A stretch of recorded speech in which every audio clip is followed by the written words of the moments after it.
Hi, I'm Joe Connolly with producer Neil A. Carousso, who will join us to find out what business looks like for this year from Kathy Wylde, who has a very good idea because she talks privately to many business owners and CEOs every day because she is the president of the foremost business lobbying group, the Partnership for New York City. And I just want to say, that Kathy has made herself available to talk to us every time that we have asked her for information since this pandemic began, whether the news has been good or bad. And we appreciate that. So, Kathy, first of all, how much of a setback do you think that this Omicron variant is going to be? Well, it's a big setback in the sense of the psychology more than the economy. I think that the longer people are functioning remotely, and that's many of our key industries in finance and technology and many other key areas, e-commerce, as long as people are functioning remotely and buying their stuff on the internet rather than patronizing our local stores, we're going to see a slowdown in the recovery of our brick and mortar economy, our local community shopping strips, our neighborhood small businesses. That's what's really getting hurt. And once again, we're seeing that happen with the Omicron. The longer people work remotely, the harder it is to get them back to pre-pandemic offices. So, what are we going to do, or what's going to happen with these office towers, Kathy? Well, I think the new office towers are renting very well, but there's a 19% commercial vacancy, mostly in the older real estate. I think actually a lot of it, the old buildings that are in bad shape, are going to come down and we're going to see them replaced with residential, mixed use, entertainment, destination entertainment. And I think similarly, the street level retail space is going to be changing dramatically into services, probably because we're focusing more now on direct services, entertainment, destination activity. It's interesting that you think that some of the older towers will come down because many of them are not suitable for easy conversion. So the thinking on the inside now is take them down and put them up again then. Yes, in a number of cases, that's true. And I can think of specific buildings, the whole area of the Midtown East rezoning. There are a number of old buildings there that don't lend themselves to residential conversion or any other conversion that will probably come down, as you're seeing happen with the RXR project, where they've taken down the Grand Hyatt and they're going to rebuild a whole new setting that includes all these mixed use and entertainment to retail, as well as office structures. That's going to be the plan of the future. One Vanderbilt, the SL Green building on 42nd Street, right next to the old Hyatt site, is a good example. And I have one other question before we get to Neil. And of particular interest to smaller businesses, I'm wondering if they are going to benefit as people, to some degree, many of them work from home and spend more time in the neighborhoods. So I wonder if the best districts for business in the city are going to change from what they have been. Joe, I think that's a really good point. We've had a Manhattan-centric economy for a very long time, at least since the 1970s, where that's where the job growth is. A third of the employees in Manhattan commute from outside the city.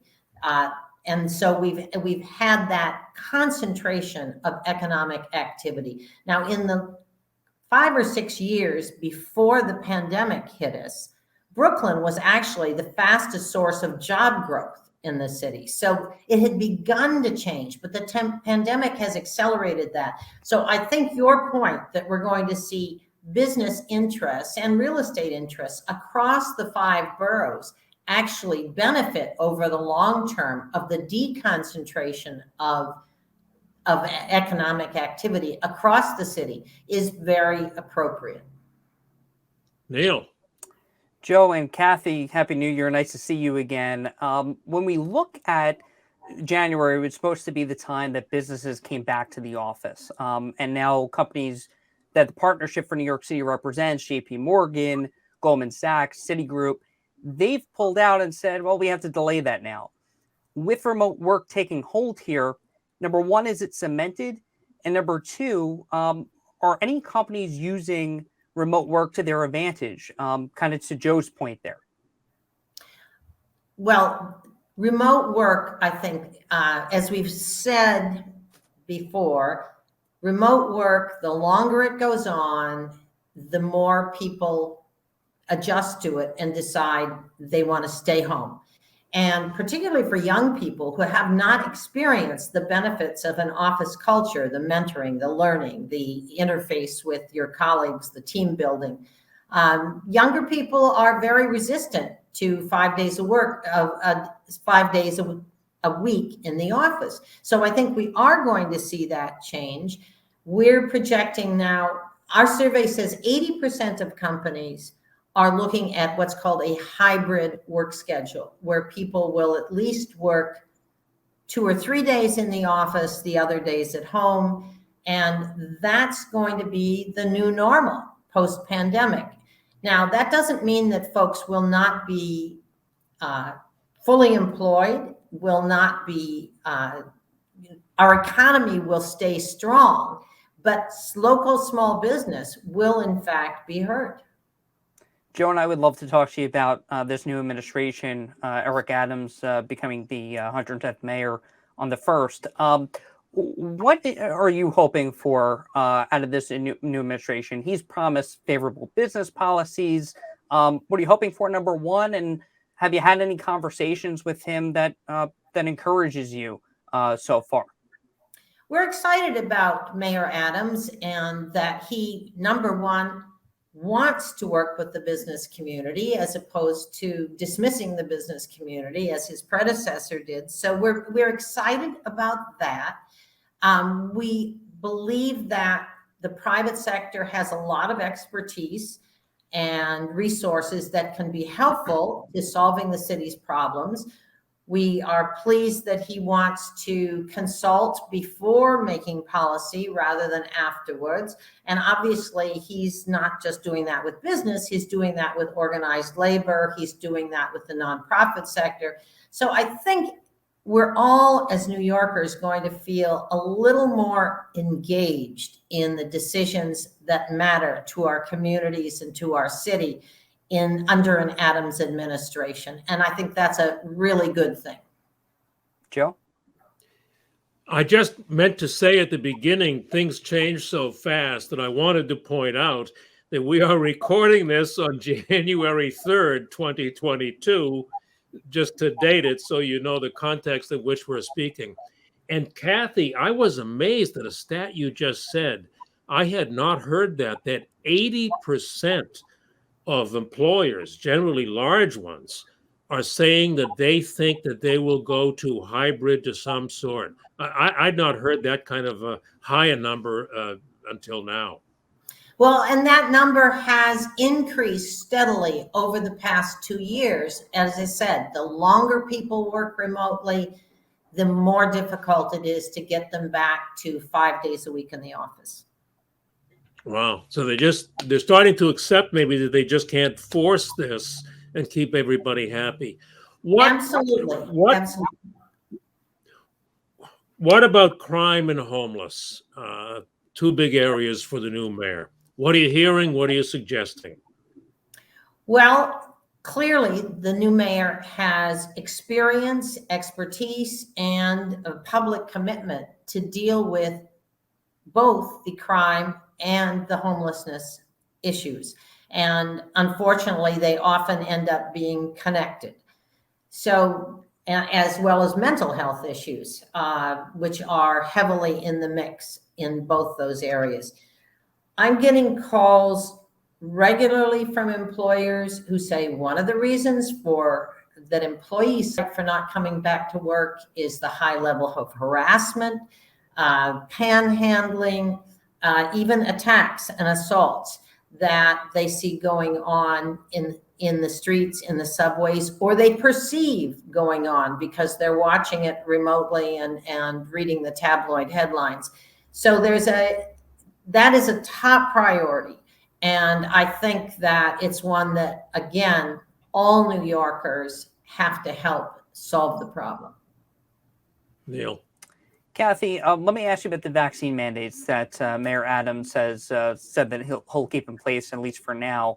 How does this impact the workplace? I mean, I've heard from some business owners, they've categorized this as actually being some sort of cover for them because they want to keep the workplace safe. What's your take on that?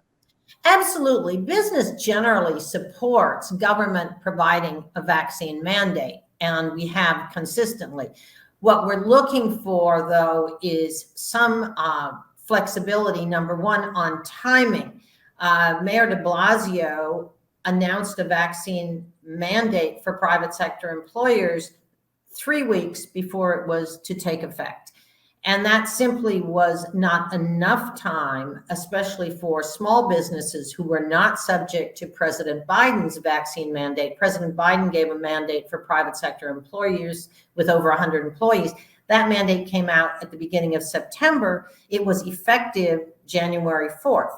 So there was time to put a protocol in place for getting your people vaccinated. I'm hoping that Mayor Adams will look at the requirements, judge the impact on various kinds of businesses, mostly those with essential workers who have to be responding to emergency calls or providing direct services.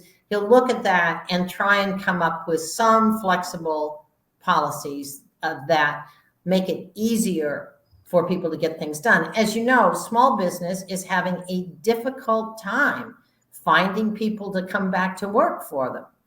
And that's an issue in particular for small business, and makes it more, anything that's an obstacle to getting people back in the workplace makes their life harder. Kathy, I understand you've had a number of meetings with Mayor Adams and Mayor-elect Adams. What's he like in person? What is it like to talk business with the new mayor? The first thing that Mayor Adams does is say, I want to learn, I want to listen. And that's a refreshing change, that government elected officials do not have all the answers, which is something that many of them don't recognize. So that's number one in the conversation. And then number two is trying to figure out where interests are in common. Big priority of Mayor Adams right now is getting internships for high school kids, getting training and certifications and jobs for college students and for the unemployed. We still have 360,000 people who have lost their jobs during the COVID and may not be qualified. Probably most are not qualified for the available job openings. So closing that skills gap is another priority he has. And rather than telling us how he's going to do it, he's asking us how we can do it together with employers, with entrepreneurs, how we can do this together. Because that's an answer to crime, too. And it ties right in. Neil, one more question and then me. Yep. And Joe, the mayor has also said he's not going to shut the city down. Again, that we have to learn to live with COVID, that we need these businesses to operate. And so that's been his message his first couple of days in office as we talk here. I do want to ask you, though, about hiring, as you brought up earlier, Kathy. The city's unemployment rate is more than double the national average. And, just more than half of those jobs that were lost in the pandemic have been regained so far. How do you change this tide, number one? Number two, what does the city and the state need to do to incentivize new businesses to come in? Well, I think that both Governor Hochul and Mayor Adams are making this a real priority, is getting back those jobs we've lost and figuring out where the new jobs are going to come from. Now, the good news is Last year, we had a record high venture capital investment in New York City businesses, in fintech, in life sciences. These are technology businesses. And again, the problem we have is making sure we're training local people who have lost their jobs to take part in this technology, the digital economy. That's a big challenge, and helping small businesses gain access to the internet for marketing and serving their customers and for building those relationships. What we've found, we've set up a small business resource center with the City Economic Development Corporation and the 5 borough chambers of commerce. And during the pandemic, we set that up. And what we found is that the biggest requests now coming in are for very small companies, many of them women and minority owned, who just want help getting connected on the internet and how to set up a decent website and how to market their products or manage their business. So we've set up a program that's providing grants to small business to help them set up and establish their technology capacity. So that's one way, I think, and hopefully we're going to scale that program with the city and state. That's one way that we can help rebuild those businesses. Business is being conducted in a very different way today than it historically has been. And it's the digital economy, and you're either going to get with it or you're going to lose your business. Kathy, I just have one last question. Based on your experience across all size businesses, this one's a little bit out of the blue, but it occurs to me to ask you, what advice do you have for the owners of small and mid-sized businesses to get the big businesses in New York as their clients, to get some work with the big businesses? Does anything come to mind? How do they get in that door? Well, that's something that we've been thinking a lot about, and that the big businesses have been thinking about. So we're going to, from our end, from the big business corporate side, we're going to make sure that we're bringing together the purchasing agents, the procurement people, to have them focus on this issue. From the other side, we need a mechanism, and I'm not sure where this is going to come from. I think the chambers of commerce will be involved, but we need somebody to screen and provide references for small businesses that want to be part of a supply chain to the large businesses. And that's something we haven't had before. So individual businesses have their own set of procurement with small and minority owned businesses. But often, if they've got somebody good, they don't want to share them. Or that small business may not have access to the support and the financing they need to grow, to serve more customers. So the challenge is to look at this as a benefit to both large and small businesses, but we have to organize it and create a system. And I think this is something Mayor Adams and Governor Hochul will both understand and help us to establish, using nonprofit intermediaries, so we make the connections between the small businesses that can provide services, the resources that they need to grow their business, to serve and to meet the demands of a big company, which doesn't happen by magic. It's a lot of work. And then making those connections across New York's corporate sector. Thank you, Kathy Wylde, for all your work since 2001, actually, in this current role, in doing everything that you can to help businesses in New York.